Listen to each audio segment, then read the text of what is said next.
வருகின்ற ஜனவரி மாதம் 24ஆம் தேதியை தவறவிடாதீர்கள். அன்று தை வளர்பிறை சஷ்டி வருகின்றது. முக்கியமான நாள் நினைவில் வையுங்கள். சஷ்டி விரதம் செய்தவன் வாழ்க்கை போரில் முருகன் துணை இருப்பார். அன்று எளிய விரத பூஜையை முருகன் விரும்புவார். நீங்கள் முருகன் பக்தர் என்றால் லைக் செய்து நம்ம வேல் மீடியா சேனலை சப்ஸ்கிரைப் செய்ய மறக்காதீர்கள்.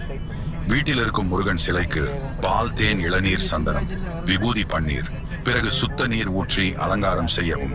செவ்வரத்தம்பூ மிக முக்கியமானது. முருகனுக்கு மிகவும் உகந்த மலர்.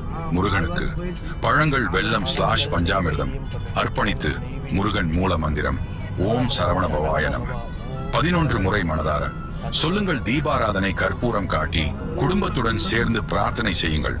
விரத முடிப்பு மாலை முருகன் பூஜை செய்து பழம், பால், எளிய சாப்பாடு எடுத்துக் கொள்ளலாம். சஷ்டி நாள் முழுவதும் கோபம் தவிர்க்கவும், பொய் பேச வேண்டாம். சஷ்டி விரதத்தின் பயன்கள்: 1. மன தைரியம் அதிகரிக்கும்.